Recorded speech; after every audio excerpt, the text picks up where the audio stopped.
27장에서 보겠습니다. 20절부터 21절의 말씀을 같이 읽겠습니다.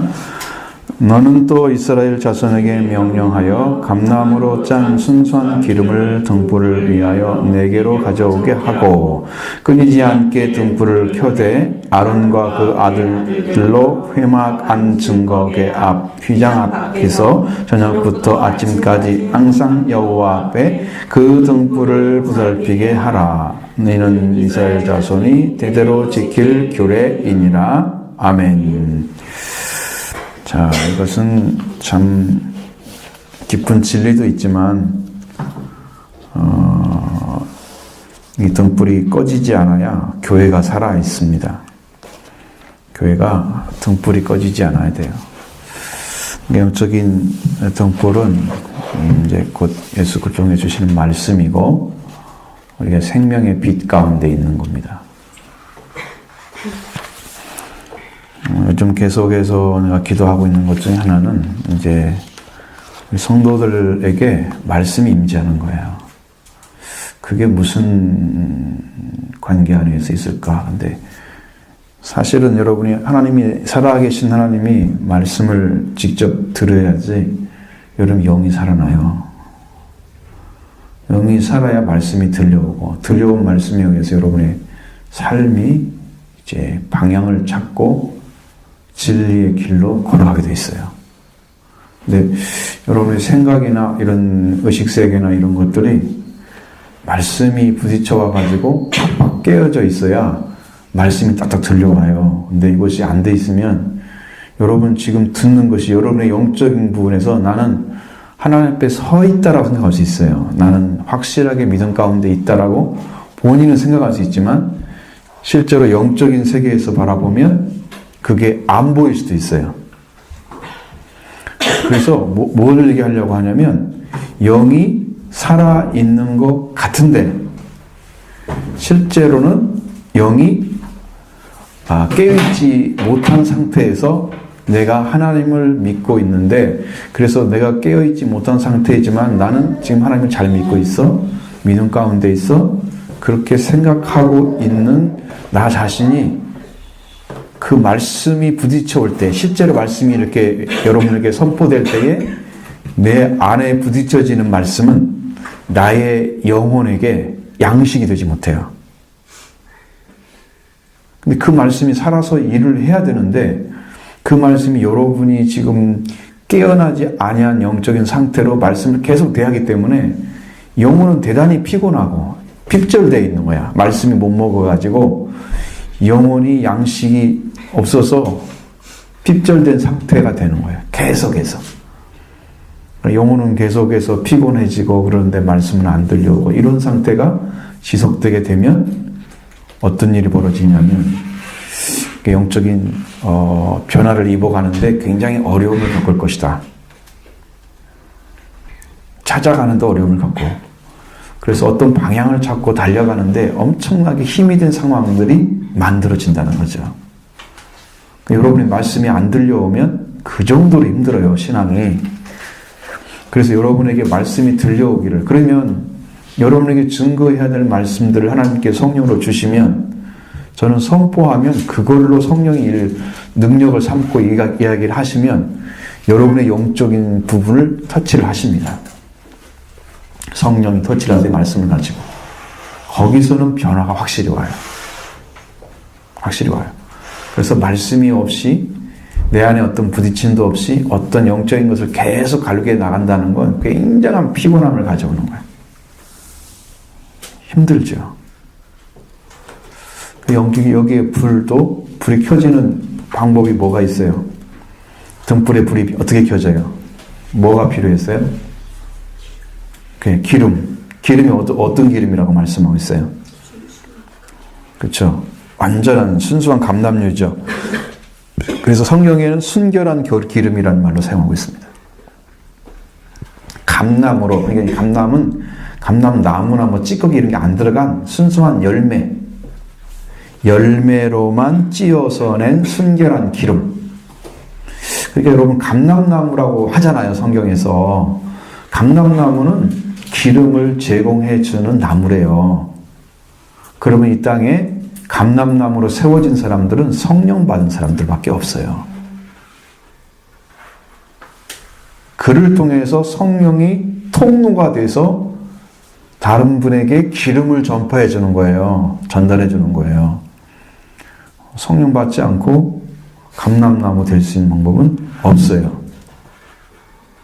그게 하나님께서 이 통로가 있어요. 그래서 이것은 여기가 갓 찌어난 이게 감람나무 열매를 찌어내 가지고 아주 순결한 기름을 만들어냈을 때 그 기름이 불을 키우면 냄새도 별로 안 나고 불은 밝고 그리고 찌꺼기가 많이 안 나오는 거죠. 순결한 기름, 순수한 기름. 우리가 그것은 성령밖에 없죠. 그 기름은, 그죠? 교회 안에도 이 등불이 켜져 있어야만 된다는 건 성령 받은 자들이 교회 안에 가득 채워져야 그 교회가 빛으로 밝아지는 그 영적인 능력을 발휘하는 그런 교회가 돼. 그것을 성령이 얘기해 주시는 거죠.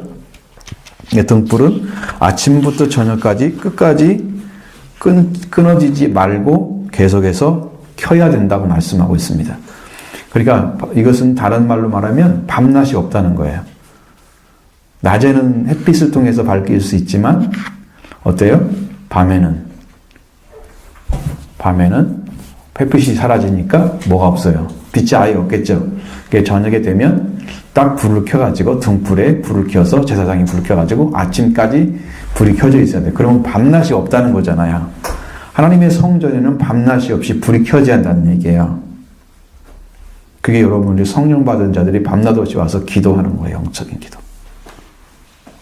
그래야 교회가 사는 거예요.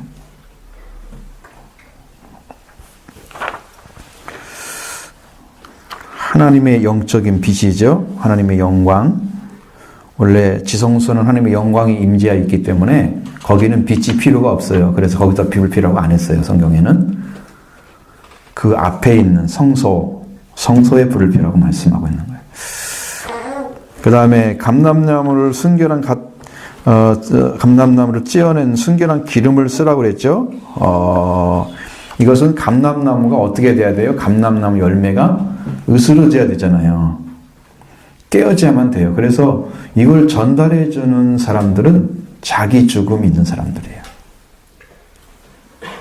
왜 주님 앞에 자기가 죽지 않고 자기 성품이나 생각이나 이런 것들이 들어가 있는 그런 기름을 쓰면 안 돼요. 여기는 그런 사람들이 성령 받으면 이상한 짓을 해. 복음대로 안 가르치고. 잘 들려온다는 얘기야, 지금 여기가. 다른 걸 섞으면 안 된다. 그래서 성령은요, 섞이지 않은 거죠. 예수님의 살과 피도 섞이지 않은 거죠. 그러니까 여러분이 예수님의 살과 피를 먹지 않으면 뭐가 없다, 우리 안에? 요한복음 6장에서 생명이 없다. 생명. 그러니까 예수님의 살과 피가 생명이에요. 우리한테 주는 생명입니다. 그 생명을 먹어야 생명의 빵을 먹는 거예요. 생명의 양식을 먹었죠. 그 다음에 예수님이 생명의 빛으로 오셨죠. 이 땅에. 그 빛이신 예수님이 여러분에게 빛으로 증거되는. 그러니까 등불이 지금 빛이잖아요. 그래서 성령 받은 자가 사실은 세상에 빛이 되는 거지, 생명이 있는 자가 존재하는 거지, 생명이 없는 자가 세상에 빛이 된다. 그냥 빛이 되라고 해서 되는 게 아니고 빛이 되어 있어야 빛인 거예요. 그러니까 빛은 성령이 오셔서 불을 켜줘야만 돼요. 성령의 기름으로 불이 켜져 있어요. 그래서 끊이지 말고 등불을 켜고 감람나무로 찌어낸 기름으로 가져오게 해서 끊이지 말고 등불을 켜서 아침부터 저녁까지 항상 여호와 앞에 그 등불을 보고 그것을 항상 보살피는 일을 하라고 말씀하고 있잖아요. 그것이 꺼지면 안 되는 것처럼 우리 영적인 것도 꺼지면 안 되는 거죠. 그때 이제 그렇게 해서 성령이 주시는 말씀이 내려오면 이제 이루어지는 게 있어요. 그게 중요하거든요. 이제 그것이 이제 이번 주도 말씀드릴 내용. 들어있는. 성소는 등대의 빛으로만 밝아지기 때문에 거기는 빛이 항상 있어야 되는 것. 낮과 밤이 동일하게 만들어지고, 그리고 우리한테 뭐라고 그랬어요? 등불을 켜고 여기 등불을 켜가지고 저녁부터 아침까지 지키라고 그랬죠? 그 사람들이 제사장들이에요. 하는 거예요. 그럼 여러분이 교회에서 그 일을 할 수 있는 사람은 영적 제사장 위치에 있는 거예요. 신령한 제사장이 되어야 그걸 할 수가 있죠. 그래서 우리의 수준이 성소의 수준이 되면은 환경이나 자신의 보호하는 자신의 감정적인 부분, 호불호, 내가 기분이 좋고 기분 나쁘고 이런 것의 감정에 따라서 그렇게 일을 하는, 그렇게 외적인 요인으로 움직이지 않고 성령의 인도하심으로 섬기는 자리, 거기가 어디라고요? 제사장의 자리. 그 사람이 등불을 켤 수 있는 사람이에요. 자기 감정대로 어느 순간에는 잘했다가 어느 순간에 기분 나쁘다가 못하고 그렇게 움직이는 그런 사람들은 일을 못 시켜. 베드로 성격이 좀 그런 것도 보이잖아요. 예수님 할 때는 막 좋아하다가 나중에 예수님이 돌아가신다고 하니까 주사라는 거 그거 못 보잖아. 가서 멱살 잡고 막 싸우잖아. 항변함에 그 멱살을 잡고 막 도전하는 그런 행위를 하고 있는 거예요. 사탄이 하는 짓 하고 있는 거예요. 그래서 사탄이라고 그랬었는데, 그렇게 되는 감정 기복이 심한 사람들은 성령을 받아가지고 완전히 자기 감정, 자기 생각이 내려지고 성령이 지배하는 사람이 됐을 때만 사용할 수 있어요. 그러니까 우리의 감정은 오직 성령에 의해서 지배를 받아야 되는 거예요.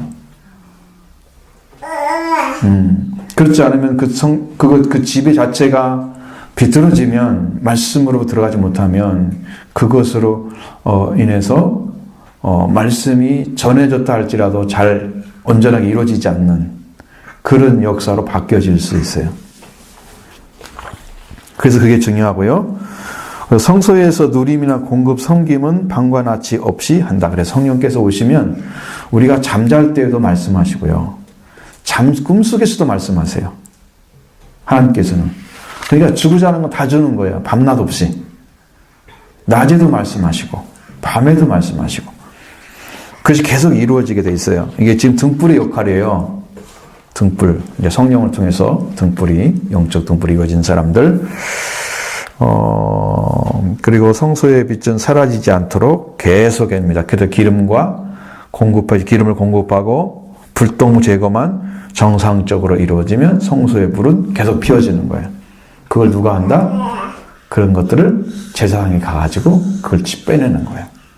여러분 기도하다 보면 찌꺼기 같은 거 나온다, 영적으로. 여러분도 모르는 사이에 뭐 그렇게 마음이 평안하지 않던 부분들이 막 만들어질 수 있어요. 기도하다 보면. 그 찌꺼기 안 버리고 하면 안 돼요. 그게 제사장이 그걸 집어넣어야 돼요. 불똥 같은 거예요, 그게. 여러분 그 안연필을 쓰거나 그러면 그 나오잖아요, 찌꺼기. 볼펜 쓰면 특별히 많이 나오죠. 안 좋은 것일수록 많이 나오잖아요. 그런 것들이 있는 것처럼 이 성령 안에서 하나님 말씀 기도하면서 이거 인간적으로 자기 안에 있던 더러운 찌꺼기들이 성령하고 기도하면서 이게 나와요. 그 제거를 해줘야 돼요. 그래서 항상 깨끗하게 정결한 심령으로 하나님을 대하는 태도를 여러분이 가지셔야 됩니다. 기도하는 사람은 그걸 잘 찾아내야 돼요. 그래서 우리는 성령을 통해서 일을 해야 되기 때문에 순전한 성령의 공급을 위해서 전적인 기도 시간이 필요합니다. 성령의 역사를 여러분이 간구하는 시간이 꼭 있어야 돼요. 그래서 기도를 제가 이렇게 해볼 때마다 1시간 반, 2시간 할수록 훨씬 더 하나님이 가까이 오심을 확 느껴요. 같이 계신데 이것이 이제 여러분 우리 안에 계시면서도 밖으로 드러나지 않고 계시잖아요. 근데 기도를 하면 그분이 일을 하세요, 오셔서. 계신데 일을 하시는 거예요, 이제. 그러니까 여러분의 의식세계나 이것이 하나님의 영이 지배하도록 나를 내어주는 작업도 하지만 비워주는 작업도 하고, 그 다음에 내가 그거 성령께서 일하시도록 내가 그분에 의지하는 그런 것들이 지금 기도할 때 나타나요. 그래서 내 안에 계신 주님이 기뻐하시고, 이렇게 평화도 주시고, 사랑도 나타내시고, 큰 기쁨도 허락하시고 막 그런 일들이 계속 벌어지는 거예요. 안 오신 분이 하는 게 아니고 오신 분이 하세요. 성령께서 하시는. 그래서 우리가 기도 시간을 많이 가져야 되고, 기도를 하면서 하나님이 이제 감동하시고 은혜를 주시는 대로 계획하고, 그 다음에 그걸 설정해서 가고, 교회 일을 시작하고 그래야 되죠. 기도로 시작하고 기도로 마쳐야 돼요. 일을 하려면.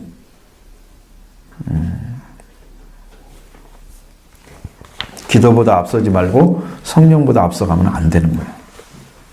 하나님께 엎드렸고, 그 다음에 성령께서 응답하시고, 하나님 응답하시는 대로 가시면 돼요. 그게 그렇게 해야 될 이유가 뭐예요? 그렇게 해야 될 이유. 하나님이 시작하시고 하나님이 결론을 내리시도록 하기 위해서 그런 거예요. 하나님이 인도하시도록 해서 하나님이 그걸 열매까지 맺도록 하기 위해서 시작하다 그렇게 하는 거예요. 그렇지 않으면 내가 시작하고 하나님 몇 맺어 주세요. 그렇게 하면 안 되는 거예요. 시작도 안 하는 사람이 어떻게 그걸 맞춰서, 그건 하나님의 계획과 안 맞는 거예요. 그래서 여러분이 기도로 시작하고 기도로 마친다. 로마서 11장에서 말씀하신 17절부터 18절 내용에 보면 참 감람나무신 그리스도에게서 감람나무 진액이 나오죠. 그러니까 감람나무의 가지는 그 진액을 주시는 참 감람나무에 붙어 있으면 열매가 맺어지는 거예요. 그죠? 이건 영적인 의미에서 예수 그리스도와 우리 관계를 얘기하는 거예요. 포도나무도 포도 열매가 맺어지죠. 감람나무는 감람나무의 그 기름이 우리한테 오는 거예요. 예수님이 가진 거 다 와요.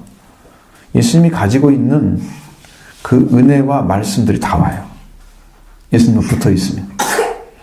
그건 이제 주님이 주고자 하는 대로 주는 거지, 네가 원하는 대로 주는 건 아니고. 그러면 내가 주인이게. 내가 이것 주세요. 그럼 이것 주고, 저것 주세요. 저것 주고. 이제 부모들이 애들 돌볼 때 그렇게 하죠. 그렇다고 다 주나요? 이거 먹으면 탈나게 생겼으면 안 줄 거 아니야. 그죠? 이건 너무 과잉됐어. 이건 줄 수가 없어. 이건 진짜 필요한 게 아니야. 그러면 안 줄 수도 있어. 그래야 되잖아요. 그러니까 우리도 하나님께서 예수 그리스도와 붙어 있다고 해서 우리 다 주는 게 아니고, 우리가 영적으로 필요한 걸 허락하셔서 그걸 내어주는 거예요. 그럼 성령도 그렇게 하셔요. 일을. 그러니까 여러분이 의탁하고 의지하는 것은 우리가 할 일이지만, 주시는 것은 그분이 하실 일이에요. 하나님이 하실, 그리스도가 하실 일이고 성령께서 하실 일.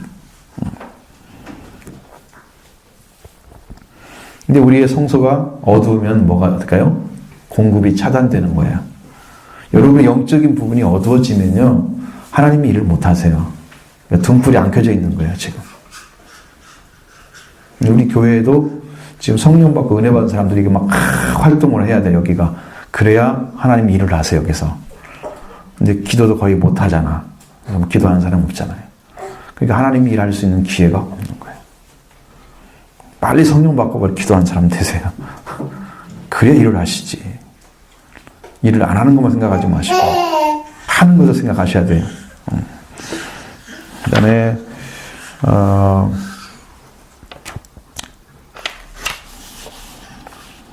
그래서 우리들이 마음이 어두워지는 것이 뭘까요? 금방 얘기했죠. 등불에 불이 켜졌기 때문이다. 불은 어떻게 켜지는데? 기름이 공급되어 켜지죠. 성령과 함께 말씀에 따라서 진행해 가지 않으면 불은 꺼지는 거예요. 그분이 인도하는 대로 따라가야 돼요. 그러니까 어린 양이 인도하는 대로 따라가는 사람이 14만 4천이에요. 성령 여기도 마찬가지. 여기 교회에서도 기름이 공급되어져서 성령 안에서 살아가는 사람이 있어져야 되는 게, 불이 켜져 있어야 돼요. 근데 우리 마음은 어때서 언제 꺼져요, 불이? 마음의 불은.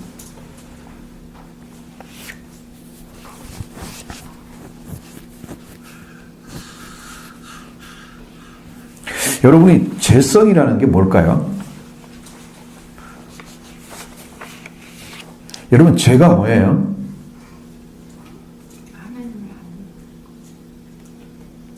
그것은 이제 일반적인 죄고, 그렇게 되면 뭔 일이 벌어져요? 하나님을 믿지 않는 자체가 이미 죄를 범하고 있는 거예요. 그러니까 그 결과가 뭐다고? 죄의 결과. 그러면 이제 죄를 하나님 안 믿고 살면 이제 죽어 있는 거야. 그러면 그 말은 다른 말로 바꾸면 하나님과 관계가 끊어져 있는 상태로 지금 그냥 목숨만 살아서 살고 있는 거야. 그죠? 그런데 그 죄를 지은 사람에게 필요한 게 뭐예요? 로마서 5장이나 6장에 쭉 보면 뭐라고 되어 있나요? 무엇이 있는 곳에 뭐가 더 필요하다? 넘친다? 뭐가 있는 곳에? 죄가 있는 곳에 은혜가 넘친다. 그러면 여러분이 죄가 있으면 은혜 받을 가능성이 훨씬 높은 거죠. 근데 여러분 죄가 있다는 걸 별로 안 좋아하죠. 그럼 은혜 못 받겠네요. 결론이 그거네. 그러니까 은혜가 필요하잖아요. 죄가 있는 사람들은. 왜? 그 은혜로 오신 예수 그리스도의 속죄가 여러분에게 주어져야만 되기 때문에. 그죠? 근데 속죄를 입었어요. 그 나머지 그 사람은 온전할까요? 속죄를 입었어요. 뭐가 아직 안 없어졌을까요? 응? 자범죄는 맨날 지는 거니까 하루에 한 번씩 져. 하루 내내 짓지. 그건 맨날 해야 되는 일이고. 지금 제가 처음에 물어봤잖아요. 뭘 물어봤어요? 죄성에 대해서 물어봤잖아요. 죄성을 물어다가 죄가 뭐냐고 물어봤잖아요. 그러면 용서를 받아도 죄를 지을 수 있는 성품은 내 안에 남아져 있다 그 말이에요. 그게 죄성이에요. 여러분 하나님 말씀대로 살아갈 수 있어요? 여러분의 마음이나 생각이 따라가요? 그대로? 어려운 게 아니라 잘 안 되고 있잖아요. 그럼 우리가 은혜를 받았어도 죄를 지을 수 있는 성품이 존재하고 있어요? 아니 없어졌어요? 여러분 안에 죄를 지을 수 있는 성품이 있어요? 없어요? 있어요. 그럼 나는 언제든지 범죄할 수 있고 죄 가운데 떨어질 수 있는 사람이에요. 그래서 불완전한 사람이에요. 이게 죄성을 가진 사람이야. 그죠?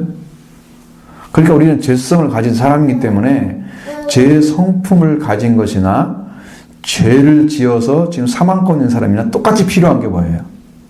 은혜. 예수 그리스도의 은혜의 속죄가 계속 필요한 거예요. 그래서 여러분 그리스도의 말씀 앞에 날마다 죽는 일을 해야 죄성이 죽어지면서 여러분의 생명이 그리스도 안에서 부활된 생명으로 변화를 입는 거예요. 죄의 성품이 있어도 계속 죽는 거예요. 죄의 성품이 있으면 내가 속죄를 입었어도 죄를 짓고 또 죄 가운데 떨어질 수 있는 그런 확률을 가지고 있는 사람들이야. 그것이 0%가 되어져야 구원이 이루어졌다 그러는 거예요. 죄를 지을 수 없는 사람이 돼야 되는데 우리가 그럴 수 있어요? 그러니까 우리는 은혜를 입어가면서 구원이 완성돼 가는 거지. 지금 너 구원 받았어. 그러면 다시는 제가 침범하지 못하고 그 사람은 죄 가운데 살지 않고 은혜 가운데 살겠네 라고 하는 것은 가정이야. 가정. 그냥 사람들이 하는 말이야. 우리 안에 죄성이 없어져야 그게 가능한 거야. 지을 수 있는 확률을 가진 사람이 무슨 죄를 다 사함받았다고 얘기해? 뭐만 없어졌어요? 내가 하나님 앞에 갈 수 있는 길은 찾아진 거야. 용서를 받았기 때문에. 그것이 원죄의 문제잖아요. 근데 자범죄는 왜 지어져요? 원죄를 용서받았는데 자범죄는 왜 지어져요? 안 지을 수 있어야 되나? 스스로 짓는 죄는 아직도 나는 말씀의 완전한 자리에 이르지 못했기 때문에 언제든지 말씀을 따라가지 않고 빗나간 자리에 서거나 생각이 옳지 못한 걸 생각하고 그거 따라하고 싶어 따라한 건 아니지만 그냥 나도 모르는 사이에 그런 짓을 하고 있거나 그런 일을 행할 수 있는 그런 요소를 가지고 있지만 나는 스스로 내가 죄 가운데 있다라고 생각하지 않아요. 나는 죄를 용서받았어라고 생각을 해요. 그래서 그걸 감지해내지 못하고 죄 가운데 살아가는 사람이 무지개로 많다는 거죠. 위험성이 항상 있는 거예요. 이제 죄의 성품을 가진 우리는 주님의 은혜가 항상 더 필요하다. 그래서 나의 나된 것은 주님의 은혜밖에 없는 거야. 더 은혜 가운데 들어갔어도 그것도 은혜 때문에 된 거죠. 내가 은혜 속에서 죄를 지을 수 없는 성품까지 간 것도 은혜로 주신 거예요. 내가 한 것이 아니야. 주님이 주신 거야, 그거. 그러니까 그런 것들을 찾아내셔야 돼요, 여러분이. 죄라는 것이 뭔가를 아셔야 돼. 그러니까 우리 안에 불이 꺼진다는 것은, 우리 마음에 불이 꺼진다는 것은 뭐가 없다는 거야? 성령이 일하시는 것을 못하도록 내 죄성이 역사하고 있는 거지. 그러니까 여러분이 죽지 않고 말씀에 대항하는 자를 쓰면 멸망을 받는 거야. 응? 그 성령을 쫓아 사는 사람이 육신을 이기게 되죠. 성령의 생활은 육신을 쫓는 사람은 성령을 거스리고 성령이 소멸시키는 일을 할 수 있어요. 성령이 불을 꺼버리는 거예요. 소멸이란 말은 불을 끈다는 얘기예요. 등불 끄는 거예요, 이거. 응? 그래서 진액을 공급받으려면 항상 감람나무에 붙어 있어야 되는 가지는. 응? 여러분 예수 그리스도 안에 항상 붙어 있어야만 그나마 우리의 가진 생각도 정리가 되고 그 다음에 어두웠던 죄성들이 밝아지면서 죄를 버리게 되는 거예요. 그것 때문에 울고 회개해서 더 온전한 자리에 들어가는 일이 계속 진행되는 거예요. 그게 구원을 이루어가는 완전한 구원에 들어가는. 그 영혼이 뭐 속죄를 받았으니까 구원 받았습니다. 그걸로 끝인 줄 알고 많은 사람들이 혼돈스럽게 생각하는데 끝이 아니에요. 그러면 죄성이 있냐고 없냐고 물어보면 그거 알 수 있어요. 본인이 완전한 구원인지 아닌지. 죄를 지으려고 생각하는 생각들이 여러분 있지 않겠어요? 여러분 안에? 말씀에 순종하지 않으려는 여러분의 생각이 있지요? 소욕이 있지요? 있잖아요? 알잖아요, 자기는. 그런 것들이 여러분을 위협하고 있는 거야. 그래서 죽어야 되는 거예요, 십자가 앞에. 못 박혀야 되는 거죠. 예수님이 죽으신 것처럼.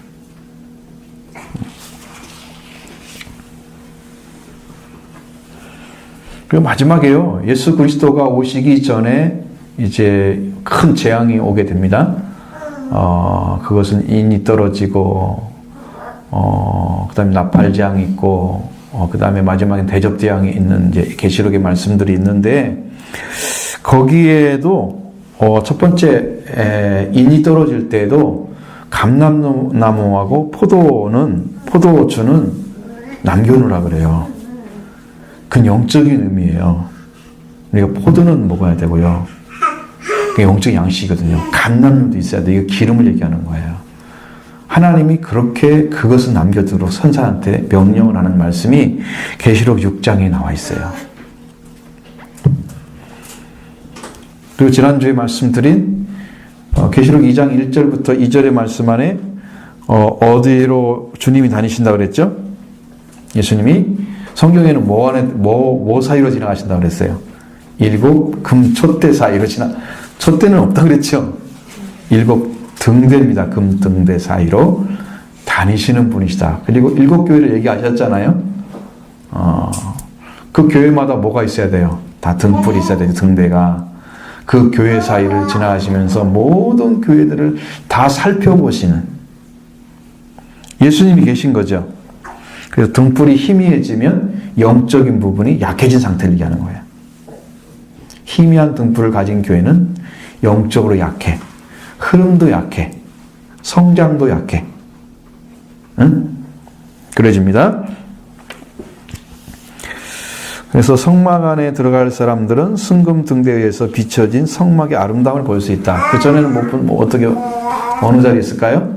성막 안에 못 들어가고 성막 밖에서 보는 거야.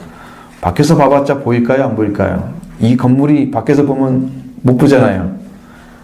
나는 여행 갔을 때 제일 궁금한 게 뭐냐면 어떤 사람의 집에 좀 들어갔으면 좋겠어. 그 사람은 생활을 어떻게 살고 있는지 그게 제일 궁금해. 우리는 겉모습이 집이 어쩌네 이런 것만 보고 다니잖아. 생활 양식을 하나도 못 봤어. 뭐 파는 거 보면서 어떻게 알아요 그거? 응? 모르잖아요. 우리가 목공하시는 호텔에서 그걸 어떻게 다 알아요? 우리가 우리식대로 먹고 거기서 주는 음식밖에는 더 이상 먹는 게 없는데 보여줄 것도 없고 볼 것도 없는데 제일 궁금한 거야. 어떻게 살아가는지. 여러분도 교회 안에서 영적으로 어떻게 이루어지는지 어떤 하나님의 역사 성경을 통해서 말씀을 통해서 이루어지는 역사가 어떻게 되는지 여러분 보고 싶잖아요. 밖에 있는 사람은 그걸 볼 수가 없어요. 성소 안에 들어와야 돼 영적으로. 그 맨 처음 어디로 들어가요? 맨 처음 딱 성막을 딱 열면 어디가 나와요? 응? 처음에 딱 열면 진설병하고 진설병 떡상하고 그건 성소. 성막 문을 열면 처음에 들어갈 때 물두멍하고 제단. 번제단이 앞에 있고 이 중간에 물두멍이 있어요. 이제 번제단은 십자가를 상징하는 거고요. 물두멍은 이제 세례와 같은 것이지만 씻어지는 말씀들, 우리한테 씻어지는 말씀들이에요. 우리를 씻는 말씀들이 있어져야 돼요. 그렇게 해서 들어가서 성막을 통과하죠. 그리고 성막 안으로 이제 들어가요. 성막 밖에 있는 거. 그래서 성막을 막고 있는 그 밖에서 들어와서 보면 그렇게 보이는데, 그래서 휘장 그 성막문을 딱 열고 들어가면 거기에 어디가 있어요?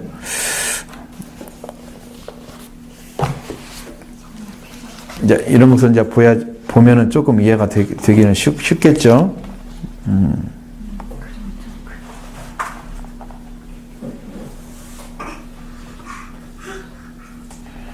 이건 생중계 할 수 있는 부분이 없어.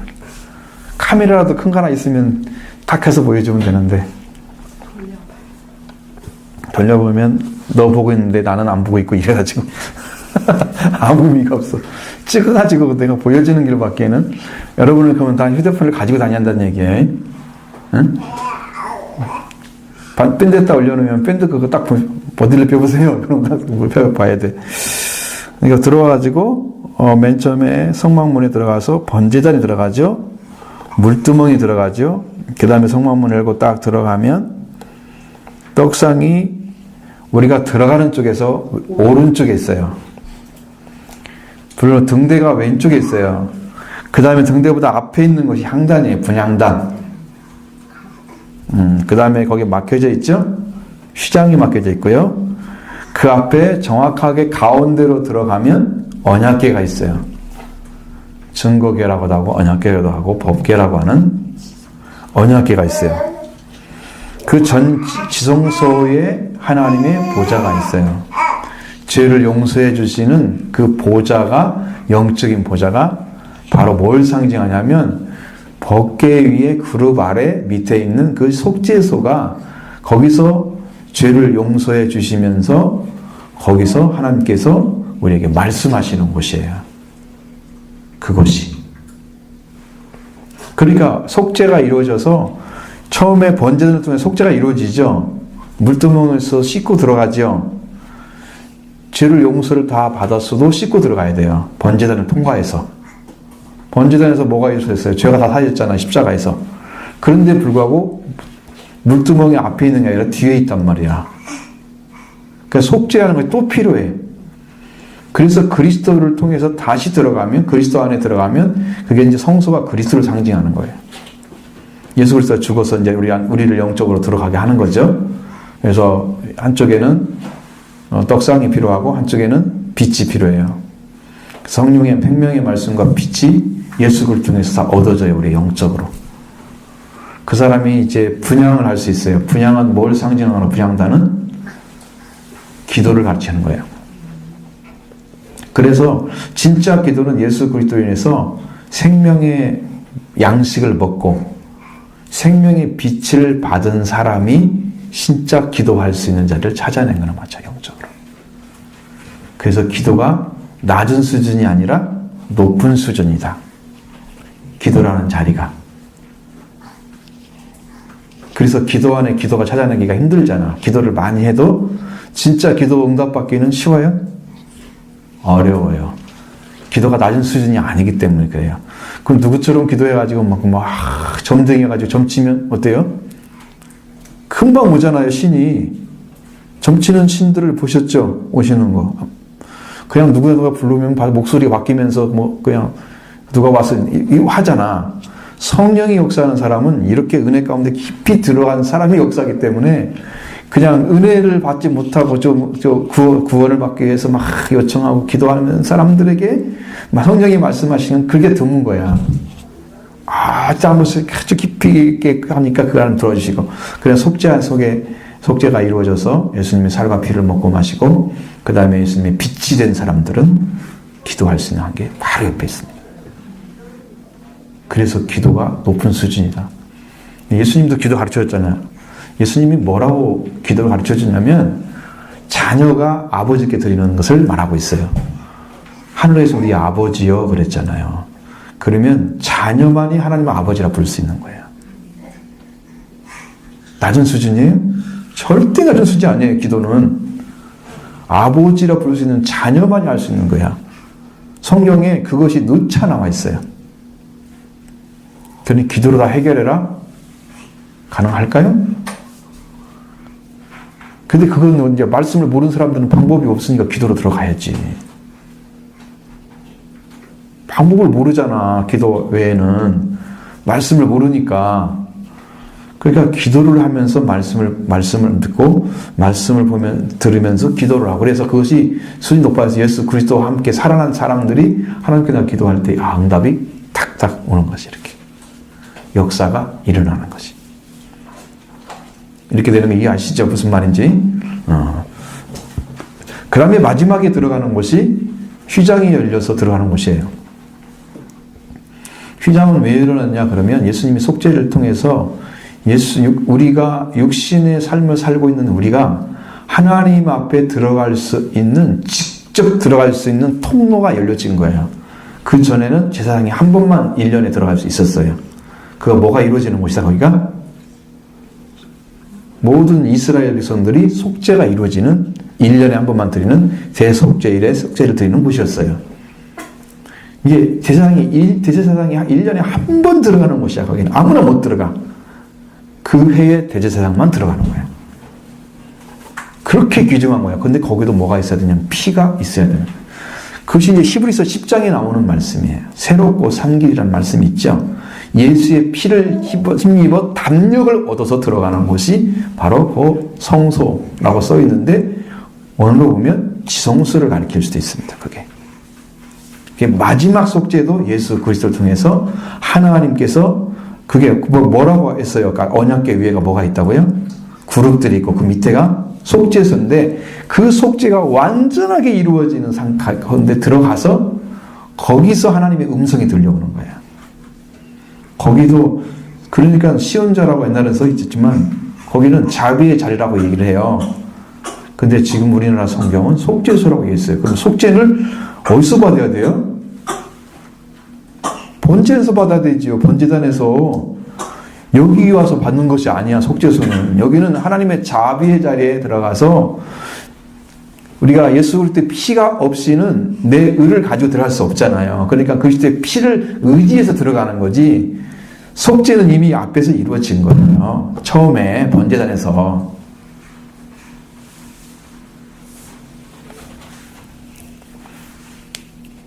히브리서 10장에 보면 그 나와 있어요. 새롭고 산 길이 나와 있는데, 바로 그것이 예수님의 피를 힘입어 성소에 들어갈 담력을 얻는다고 말씀하시는데, 그 담력을 얻고 돌아오는 곳이 어디다? 바로 그것이 속죄소라고 하는 시온자다. 은혜의 자비의 자리. 자비의 자리다. 하나님의 자비가 내려오시는 곳이다. 거기까지 들어간 사람들이 보좌에 이른 사람들이야. 속죄소가 거기서 이루어지는 거야. 응? 그 다음에 이제 어디를 가야 돼요? 28장 봐야 되겠죠? 다시 지금 시작하고 있는 거예요.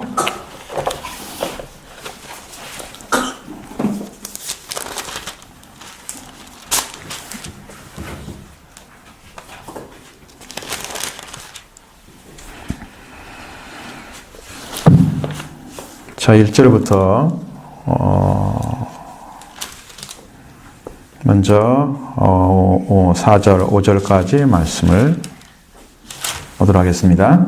너는 이스라엘 자손 중 내 형 아론과 그의 아들들 곧 아론과 아론의 아들들 나답과 아비오와 엘라살과 이다말을 그와 함께 내게로 나오게 하며 나를 섬기는 제사장 직분을 행하게 하되 내 형 아론을 위하여 거룩한 옷을 지어 영화롭고 아름답게 할지니 너는 물은 마음에 지혜 있는 모든 자 곧 내가 지혜로운 영을 채운 자들에게 말하여 아론의 옷을 지어 그들을 거룩하게 하여 내를 제사장 직분을 행하게 하라.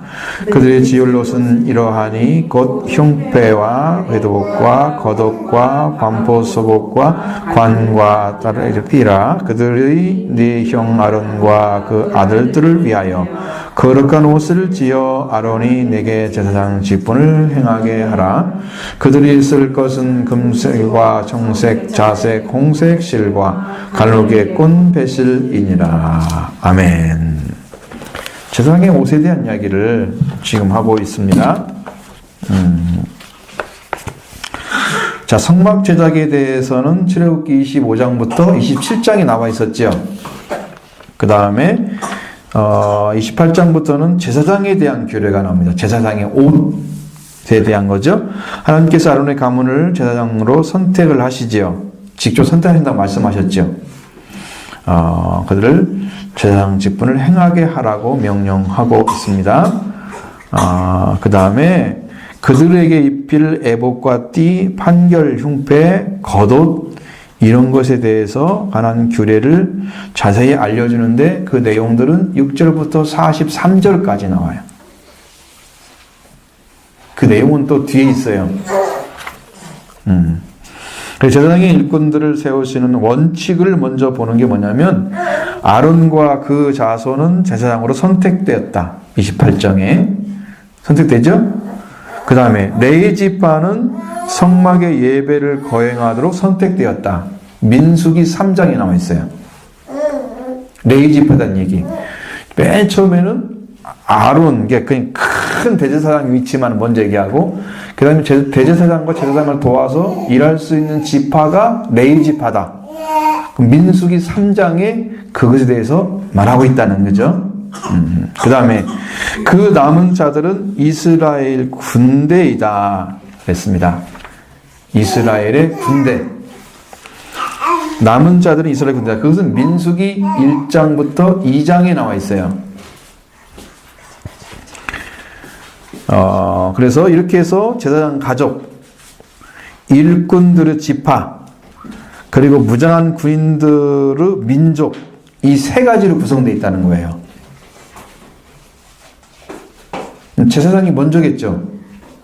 그럼 제사장을 돕는 사람이 먼저, 그 다음이겠죠. 일꾼들. 그 다음에 이스라엘 민족은 그 제사장과 레이지파를 중심으로 해서 성막이 운영된다면 성막을 지키는 일꾼들로 선택된 사람들. 그래서 뒤에 성막을 군대로 해서 군대가 맡고 있는 12지파가 바로 그들이에요. 성막은 그렇게 세 가지로 구분해서 생각하셔야 된다는 거죠. 자, 25장부터 27장은 하나님께서 인간에게 접근해 오는 방식을 이야기하고 있습니다. 어디부터 어떻게 접근하고 있던가요? 지난번에 말씀드렸는데 그걸 모르니까 또 하면 하는 거야. 그러니까 이분도 모르면 또 해야 되겠네. 거꾸로 가야 되는데 어떻게 간다고 말씀하고 있죠? 여러분 지금 하나님께서 보여주신 계시의 단계가 있어요. 쭉 내려오는데 어디부터 시작해서 어디로 나왔던가요?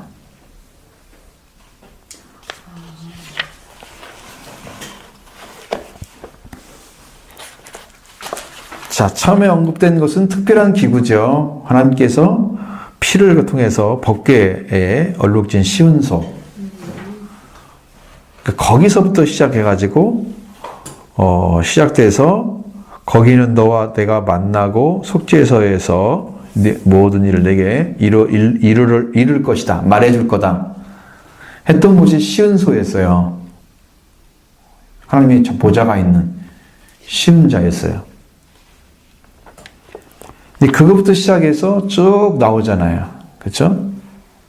떡상과 등대 이렇게 쭉 나오죠. 그렇게 하면서 앞에 나와서 그 다음에 물두멍이 나오고 번지대 나오고 그렇게 해서 이제 처음부터 들어가는 입구를 쭉 얘기해요. 분향단도 나중에 나오죠. 자, 그러니까 여러분 이것은 하나님이 계시해 오는 방식이에요. 그러면 예수 그리스도가 어떻게 오셨냐면 하나님의 보좌를 떠나서 이 땅에 오신 거예요.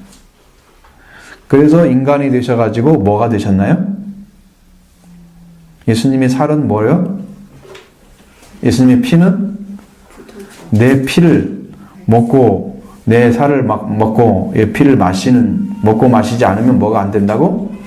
생명이 없다고 그러잖아요. 그러니까 예수님의 피와 살이 뭐예요? 예수님이 성육신에서 오신 예수 그리스도를 가리키는 거예요. 지금 이 땅에서. 예수님이 이 땅에 빛으로 오셨어요. 그 예수님의 계시로 온 거예요. 하나님의 보좌를 떠나서 이렇게 내려오셔가지고 이 계시가 된 거죠. 그 다음에 맨 앞에 와가지고 예수님이 실제로 드러난 건 뭐예요? 드러난 방식은 맨 끝에는 예수님이 죽으시잖아요. 그게 바로 번지단을 가리키는 거예요. 그러니까 거꾸로 돼 있잖아요. 이게 일이.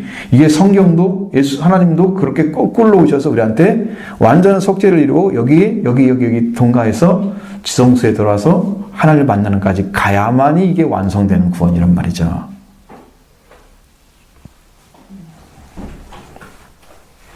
근데 그런 것이 우리 눈에 보여져야 된다는 거죠.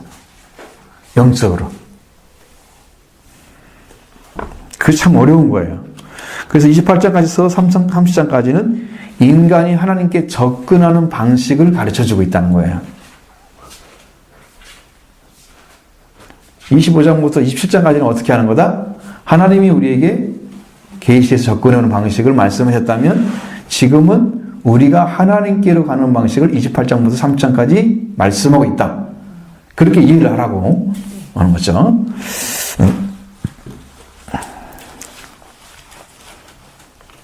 그러면 출애굽기나 레위기, 아직 레위기는 이제 공부를 안 했지만 나오는 제사장 직분이나 신약 시대의 직분의 차이점이 뭘까? 자, 이것은 제사장 된 수요가 많은 것은 죽음을 통해서 항상 잊지 못하기 때문에 사람들은 계속 태어나면 또 만들고 그래서 제사장이 계속 있어야 되는 거예요. 예, 안 죽어야 되는데 죽으니까 없어질까 제사장이. 그러면 또 제사장이 필요하니까 제사장이 태어난 자녀에게 또 제사장 만들어서 그를 키워가지고 또 제사장 또 만들어서 계속 이렇게 하면 안 됐단 말이에요. 그래서 수요가 많아. 그죠? 그러나 예수 그리스도는 영원히 계시기 때문에 신약의 제사장 직분도 갈려지지가 않는다는 거죠. 예수님의 제사장 직분은 영원하다. 구약의 제사장의 직분들은 계속 갈린다. 왜? 죽으니까 또 제사장이 필요하니까. 죽으면 또 제사장이 필요하니까. 또 나야 되고 해서 계속 제사장이 필요한 거예요. 구약과 신약은 차이가 있죠? 분명히 차이가 있습니다. 예수 그리스도 한 분만 제사장이 되어도 우리의 구원을 하나님께 데려가거나 구원이 이루어지는 그 길을 걷게 하는데 조금도 부족함이 없다. 예수님 한 분만 있으면 되는 거예요. 왜? 그분은 죽지 않았기 때문에. 죽어서도 부활하셨기 때문에. 그래서 죽음을 맛보았다고 얘기하지. 고난을 맛봤다고 얘기하지 죽었다고 얘기하지 않습니다. 예수님을. 성경에서도 죽었다가 죽임을 당하고 사흘 만에 살아날 것을 비로소 말씀하시되 그렇게 말씀하셨지 죽었다고 말씀하지 않습니다. 죽임을 당하고 내가 죽고 싶어 죽은 게 아니야. 이건 분명히 이유가 있어 죽은 거야. 죽임을 당한 거죠. 그러니까 예수님의 죽음은 고난을 맛보았다고 얘기합니다. 죽음을 맛보았다고 말씀하고 있죠. 맛보는 것은 간 보는 거예요. 이게 죽음이구나 이렇게. 진짜 죽었다는 것은 다시는 살지 못하는 게 죽은 거예요. 그 차이가 분명하죠? 분명합니다. 그렇게 해서 이 성경에서 말씀하시는 것은 변함없는 예수님에 대해서 말씀하시는 것은 히브리서 1장 12절이나 13장 8절에 이렇게 말씀하고 있는데 그 예수님은 지금도 살아서 그들을 위해서 지금도 기도하고 계신다는 거죠. 간구하고 계신다고 말씀하고 있고 그 십자가에서 완성된 그리스도의 사역은 지금 보좌에서 미완성된 사역이라는 그런 지금 현재 예수님은 그리스도의 사역을 십자가를 통해서 완성시켰지만 지금 태어난 사람들에게는 그 십자가에서 달리신 그 구원의 완성이 다시 주어져야 하잖아요. 그래야 구원을 받을 거 아니에요. 그래서 예수님은 지금도 보좌에서 기도를 하고 계시는 거예요. 구원받아야 할 대상을 위해서. 보좌 우편에서 지금도 기도하신다는 말씀 들으셨죠? 지금 그렇게 하고 계시는 거예요, 예수님은. 여러분도 그 중에 들어가 있어. 구원받아야 할 거 아니에요.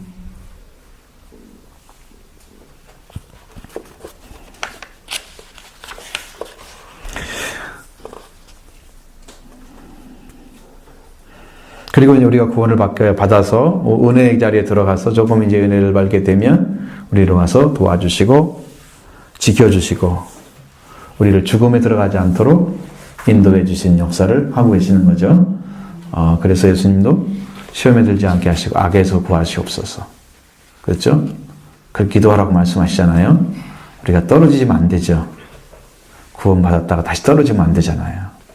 구원해서 죄의 형벌로부터 다시 구원하시는 역사를 그 죽으신 분이 이제는 사셔서 죄의 권세로부터 우리를 지켜주고 계시는 거예요. 우리가 죄가 우리한테 가까이 올 수 없는 이유는 우리 스스로의 능력이 아니고 죽음을 이기신 분의 능력입니다. 그래서 우리를 부활하신 예수를 우리가 믿는 거예요. 그분의 능력 외에는 우리가 살 수 있는 길이 없기 때문입니다. 그리고 재물하고 뭐가 차이나요? 염소와 송아지, 피. 이것도 히브리서 9장에 나와 있는 말씀과 여러분이 공부했었죠? 전했던 것처럼 염소와 송아지 피로 아니하고 오직 자기 피로 영원한 속죄를 이루셔서 단번에 성소에 들어가셨다. 자, 성소에 들어가기 전에 속죄를 하셨다고 그러잖아요. 그 속죄가 번전에 이루어진 거예요. 그러시고 어디로 갔어요? 성소에 들어가셨어요. 근데 유대인은 제단은 죽임을 당한 제물들의 피로서 제약된 양심을에게 이제 속죄는 이룰지 모르지만 평화는 줄 수가 없었어요. 그러니까 여러분이 가져다가 제물을 갖다 주잖아요. 그러면 이 제물에게 제사를 드리기 위해서 안수를 하잖아요. 이 자의 죄를 이에게 전가를 시키는 거죠. 안수기도를 하고 그 다음에 범죄를 지은 그런 제물을 잡아가지고 드리잖아요. 자, 하나님께 용서는 받을 수 있는데요. 마음의 평화는 못 느껴요. 그러니까 이것은 늘 배고픈 거야. 여러분 물 먹고 마시면 목마르면 또 물 마셔야 하잖아요. 똑같아요. 근데 예수님이 뭐라고 말씀하세요? 내가 주는 물은 영원히 목마르지 않는다. 그러니까 그 물이 필요한 거지 우리한테는. 늘 미루고 물이 필요한 그런 물이 아니에요. 주님이 주신 속죄는 영원한 속죄야. 그러니까 성경에 보면 영원한 속죄를 단번에 이루셔서 성소에 들어가셨다. 그렇게 전혀 다른 제사장들이 옛날에 했던 거 염소의 피, 송아지 피로 했던 것들 계속 해드렸지만 끊임이 없어. 끝까지 해도 끝이 안 나는 그런 범죄 행위들이 언제 끝나겠어요? 범죄가 안 끝나겠죠. 양심의 가책이 안 끝나겠죠. 그러니까 계속 죄를 드려야 돼. 범죄를 해서 재물을 드려야 돼. 근데 예수 그리스도는 영원한 속죄가 이루어진 거예요. 우리는 이 예수를 믿는 거예요. 그때와 다르죠. 신약과 구약의 차이를 여러분은 이해를 해야 된다고 말이야. 지금 이 말씀을 통해서 그렇게 말씀하시고, 그래서 그리스도는 우리의 어린 양이신 그리스도는 우리의 모든 죄를 담당해 준다. 그러나 양과 염소 이런 피로, 송아지 피로 한 그것은 예수님은 그 성경에 어린 양으로 표현되기 때문에 여기서 나오는 히브리서에서는 염소와 송아지 피로만 말하지 어린 양의 피란 말을 안 하고 있어요. 그걸 빼는 거예요. 왜? 상징하는 것이 어린 양이기 때문에 그런 거예요. 그 당시에 어린 양도 있었어요. 섞진 썼지만 그렇게 얘기를 하고 있죠. 그래서 죄의 얼룩도 씻어지지 않고 평화도 줄 수 없는 것을 예수님 오셔서 우리에게 예수님은 평화를 주셨잖아요. 벌하고 난 다음에 평화를 가졌잖아요. 너에게 평화가 있을지어다 찾아오셨죠. 예수님이 하나님 관계에 평화를 만들어놨어요. 죄는 이미 사라졌고요. 평화의 관계를 이루시고 우리에게 참 기쁨으로 찾아오셔서 구원을 선포하시는 거죠.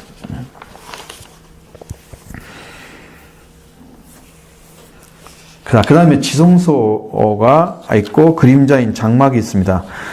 성막은 하늘들의 양식을 보여주는 것이다 그랬어요. 그러니까 여러분 지난번에 우리가 뭐처럼 그림자란 말 썼죠. 그림자와 같은 거예요. 그림자가 있다는 말은 실체가 있다는 거잖아요.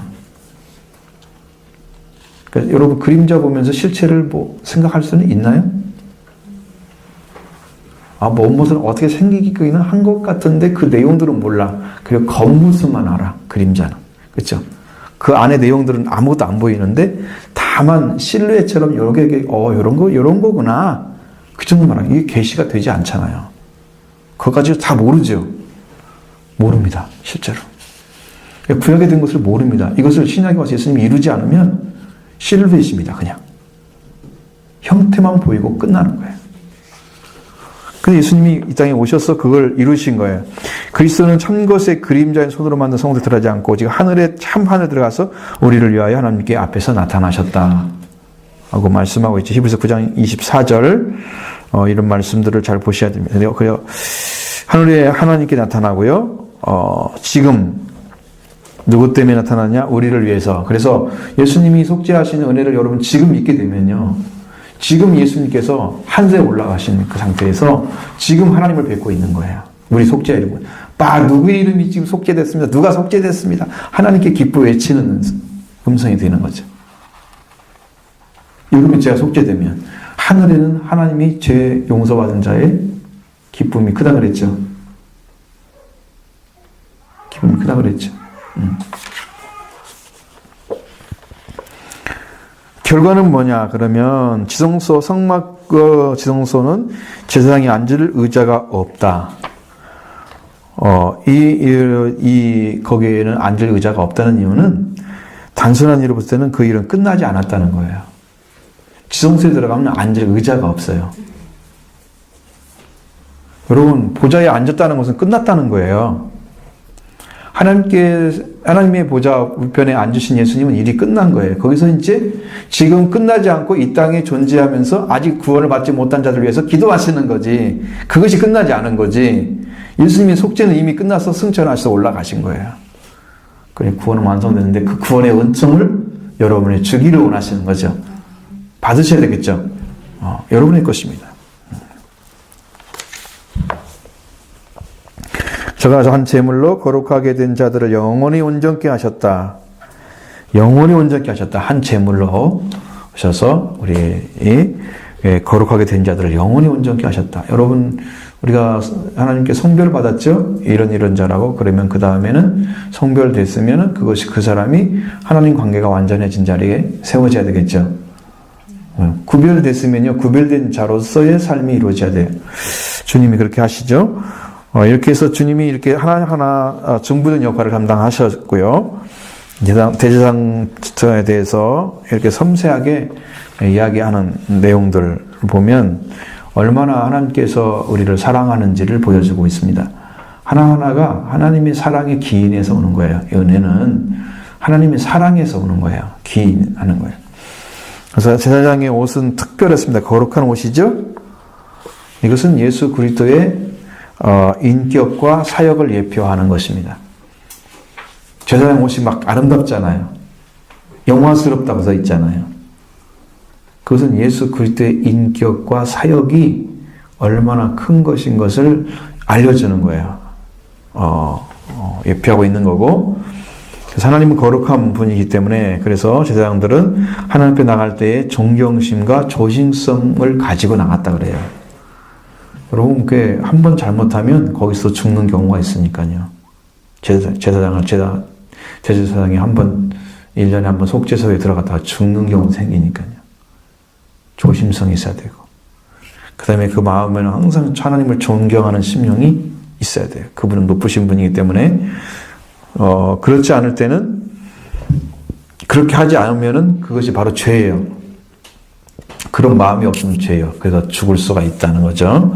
그 아론과 그의 아들들은 기름 부음을 받았습니다. 그리고 하나님을 섬기기 위해서 성막에 들어갔어요. 그리고 제단에도 나가고, 그렇게 그럴 때는 그렇게 하려고 하면 그들에게 뭐가 필요하냐면은 예복이 필요해요.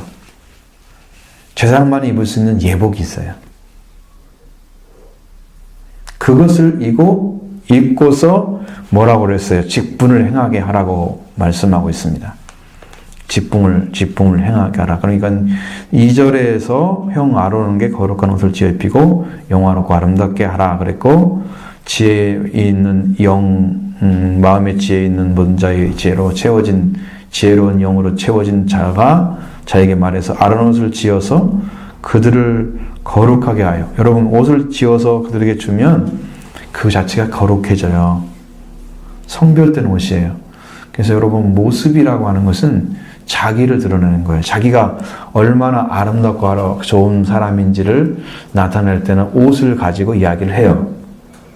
그래서 여러분, 연미복 그러면 다르잖아요. 정말로 축하했던 자리에 딱 입고 가는 거잖아요.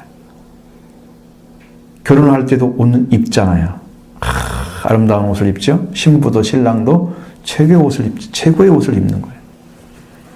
그러니까 그렇게 축하의 자리에 들어가는 사람들은 그렇게 구분해서 입는 것처럼, 하나님께 나간 사람들은 하나님이 지어 입히는 대로 완전한 옷을 입고 들어가야 하나님이 그를 봐주세요.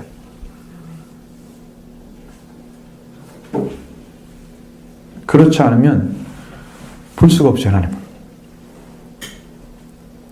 일단 뭐가 문제냐면, 내가 아론의 아들이라고 생각해봐요. 일종의. 그럼 내가 아론의 아들로서 태어나서 아론에게 대제사장은 어떻게 살아야 되고 어떻게 옷을 입고 하나님께 제사를 드리는 거 다 배웠다고 해봐요.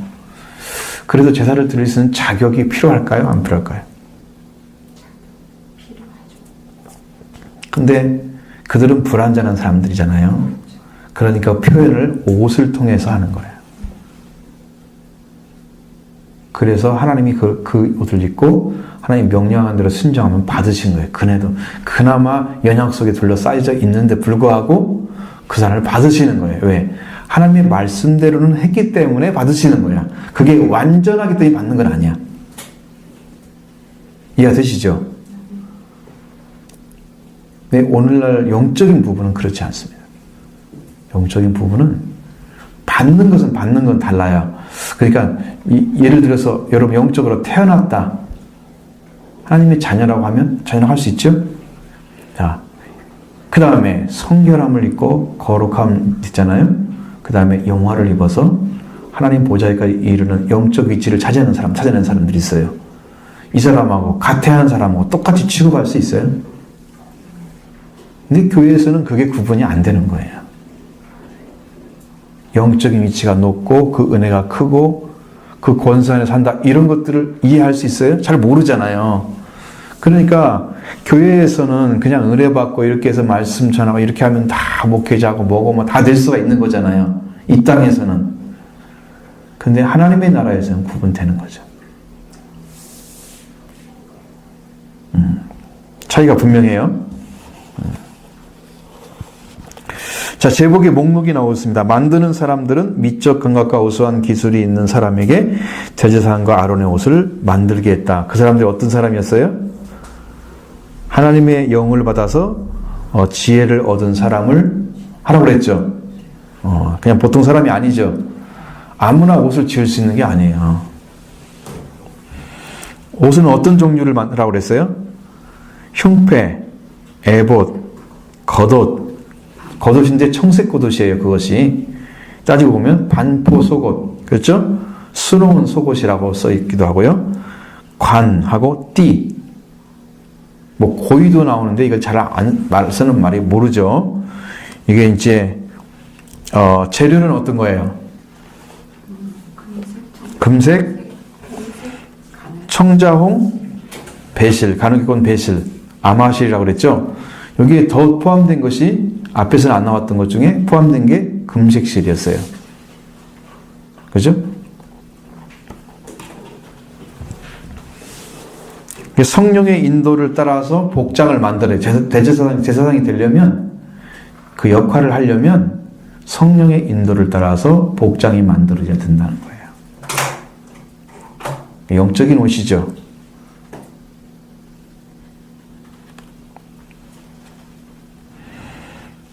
성직자의 부분은 결코 소홀히 이루어질 수 있는 것이 아닌 인간의 뜻에 의해서 움직여질 수 있는 것이 아닌 절대적인 것이라는 사실을 여기서 말씀해 주고 있고요. 제사장의 귀중함은 하나님을 위해서 그리고 하나님이 하는 일이라는 사실을 성경은 이야기하고 있습니다.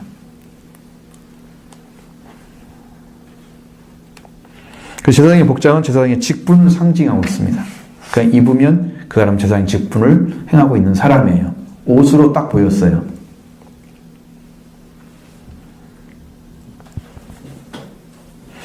이런 외부적 장치에 의해서 영적 질서와 지위를 표상하게 된 거예요. 사람들 다 보면 알아요. 그냥 이건 그거구나.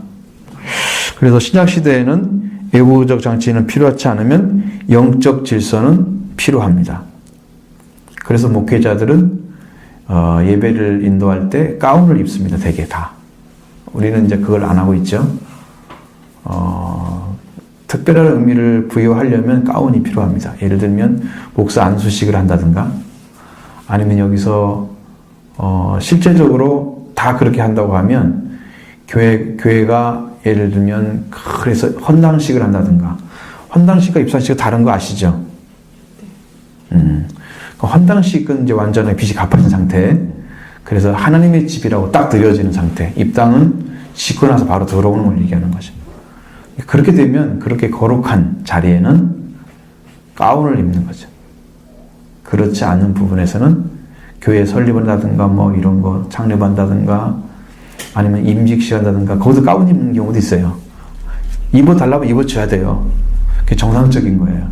왜냐하면 하나님의 선택한 자들을 세우는 역사를 하는 거니까 임직식 같은 거, 특히 목사의 안수식 같은 거 그럼 100% 가운을 입어야 됩니다. 거룩하게 해야 됩니다. 하나님의 사람을 세우는 얘기이기 때문에 그런 것들이 이제 상징적으로 나타나 지금 현재는 보여주는 거예요.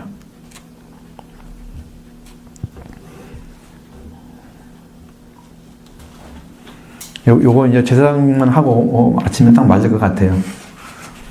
뭐 에봇이나 이것은 못할 것 같아요. 자, 제사장을 지정해서 그렇게 하는데 누구를 지정했나요? 아론과 그 아들들이었죠. 모세의 형이었어요. 모세의 대언자로서 겸손히 일해왔던 아론을 세워서 하나님께서 대제사장으로 일을 하게 했다는 거죠. 그의 아들들이 나답과 아비와 엘레살과 이다말 그랬죠. 넷이었습니다. 이를 돕기 위해서 제사장으로 모세를 통해서 호출을 되었습니다. 불러냈죠. 그리고 제단을 섬기는 자들은 전적으로 그 일에 전념해야 된다는 거죠. 제사장 아론은 그리스도의 모형이 되기도 하고 히브리서 같은 거 보면 제사장 아론과 예수 그리스도를 대비해서 말씀하시는 게 나와요. 그 정도로 첫 번째 대제사장이기 때문에 그런 얘기가 나오는 거예요. 그것도 이제 이야기가 굉장히 깊은 얘기인데 자, 대제사장들 아론은 그리스도의 모형뿐만 아니고 아론의 제사장 사역이 그리스도에 의해서 완성됐다고 말씀하고 있습니다. 성경에 이야기하고 있습니다. 제사장은 제사장 역할을 아론부터 시작해서 쭉 해나왔지만 그것도 끊임없이 계속 세웠잖아요. 그렇죠? 그러나 예수님은 단 한 번의 제사장으로서 자기 사역을 감당하셔서 제사장 역할을 완성하셨어요. 그것이 히브리서 4장에 쭉 나와요. 그것에 대한 말씀 못 드렸어요. 지난번에. 거기 앞에 저는 말씀 안 드렸어요. 그리고 오늘날의 신자들도 역시 영적인 제사장으로서의 직분을 감당하는 제사장이라고 베드로전서 2장 9절에 나와 있습니다. 그리고 우리를 나라와 제사장으로 삼으셨다고 계시록 1장 6절에 나와 있습니다. 예수 그리스도의 피를 통해서.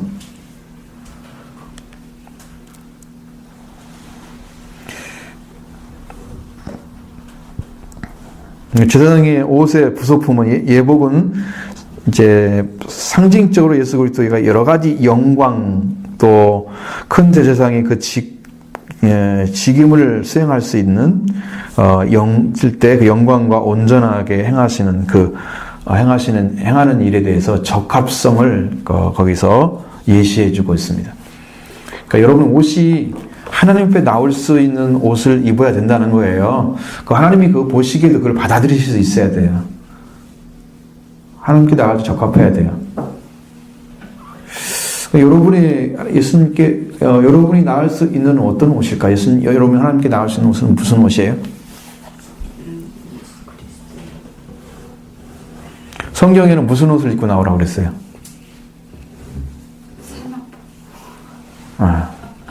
예수 그리스도.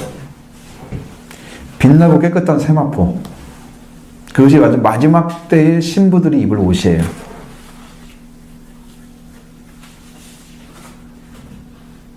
빛나고 깨끗한 세마포. 이건 성도들의 옳은 행실이라 그렇게 써 있습니다.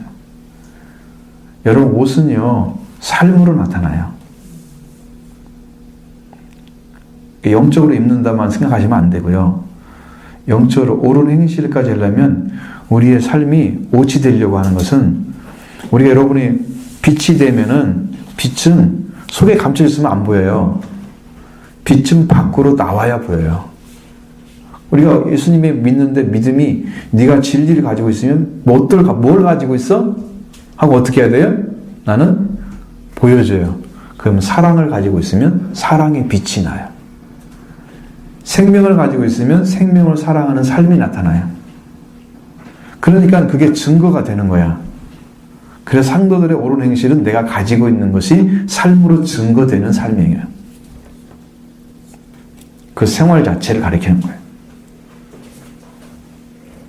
근데 내 생활이 거룩하지 않고 정결하지 않고 의롭지 않으면 나는 아직 내 속에 정결하는 그걸 가지고 있지 않다는 거죠. 그러니까 안 나타나는 거죠. 그 사람들 등불을 켜서 어디다 두는 걸까요? 어디다 두어요? 평상 아래나 말 있잖아요. 싹 뒤집어 씌워놔요. 불 안 꺼지게. 등경이 된다고 그러잖아요. 등잔이 딱 있으면. 빛은 그렇게 돼 있잖아요. 빛은 자기 위치에 있어야만 비치는 거잖아요. 영적으로 똑같아요. 여러분이 성령을 통해서 은혜 받으면 그것이 내가 증거되려면 이런 삶이야. 예수님의 사랑이 나타나고 예수님의 기쁨이 나타나고 내가 주님 안에서 지금 얻은 거야 그거. 그래서 나는 기쁜 거야. 사랑이 나타나면 나는 생명 사랑을 예수님 통해서 얻었어.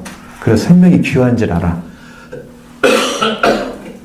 그래서 생명 사람이 나타나고 그것이 뭐예요? 성도의 옳은 행실이야. 삶이 나타나는 거예요. 그게 옷을 입은 사람이에요. 그 성령 안 입고 이게 가능하겠어요? 성령 안 받고? 이렇게 사라지겠어요? 생각이 됩니까? 성령 안 받고 생각이 안 됩니다.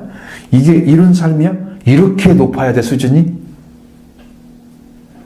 내가 생각을 해가지고 할 수 있는 게 아니라는 거죠.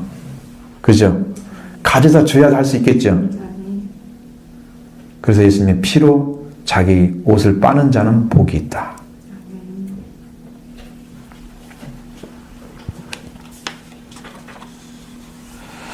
자, 제사장이 입는 옷에 대해서 얘기하는데 제사장이 차복 착용하는 의복은 세마포 하의, 세마포 상의, 하의와 상의가 있겠죠? 분명히 있습니다. 그리고 짧은 속바지, 바지가 있어요. 겉옷, 이것을 고정시키는 세마포 요대, 그리고 모자, 터번이라고 아시겠지? 이렇게 쓰여지는 거 보셨죠? 터보는 마이터로 불리지기도 한다고 합니다. 이건데 제사장들이 특별히 대제사장과 특별하게 이렇게 착용하는 복장 4가지가 지정되어 있습니다. 공격에 짜여진 띠, 달린 에봇과 판결에 쓰이는 흉패, 그리고 순화되어 있는 긴 겉옷과 이마에 붙이는 금관, 뭐 그런 것들이 있어요. 복잡한 것이 많이 있겠죠. 제사장이 입는 옷이니까. 그리고 제사장들을 위해서 두벌 옷이 준비된다. 이것은 왜냐하면 매년 속죄일에 입는 옷이다. 하나님께서는 이들을 금실과 청색, 자색, 홍색실과 가늘건 배실로 사용하라고 하셨다. 그런데 청색실은 파랑 색깔이잖아요. 하늘을 상징하는 거예요. 하늘을. 제사장의 직분은 하늘에 속한 직분인 것을 이야기하고 있습니다. 자색실은 진홍색입니다. 피의 색깔입니다. 사랑과 희생을 표현하고 있는 것이고, 하나님의 사랑과 죄인들에 대한 희생을 가리키는 진홍색, 셋째로 흰색은 가늘건 배실이 아마실이잖아요. 색깔 하얀 거. 순결과 거룩함. 그 제사장의 직분은 이 거룩함과 순결을 의미하는 거다 하는 거예요. 그 옷을 통해서 다 증거가 됐어요. 그러니까 옷은 오늘날에는 우리한테 무엇을 옷 입으라고 그랬어요? 세마포라고 말씀하신 거 말고 너희는 누구로 옷 입어라 그 나와 있잖아요. 그리스도로 옷 입어라. 완전한 구원을 완성하신 그리스도로 옷을 입어야 내 인간적인 게 안 보이고 그리스도만 나타나게 되어 있어요. 그리스도가 우리에게 주시는, 우리가 그리스도 안에서 얻을 것이 있고 그리스도가 드러내야 할 것이 있어. 옷을 입는 건 드러나는 거예요. 그러니까 속과 겉이 같아야 되죠. 속 사람도 그리스도를 통해서 씻음 받고 정결함을 입어야 되고요. 그래서 하나님의 속성을 이미 다 회복한 상태. 속사람 회복됐죠? 그 다음에 그리스도로 오는 거예요. 겉사람이 그리스도가 증거되는 거죠. 겉사람이 그리스도만 나타나는. 두 가지가 하나가 되었을 때 여러분이 완전한 구원을 선포할 수가 있어요.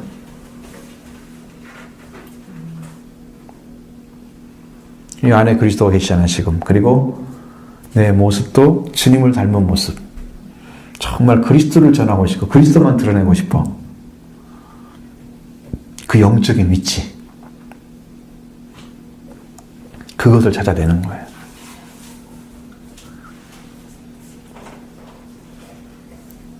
자, 여기까지 하겠습니다. 그래도 1시간 20분이 안 걸리고,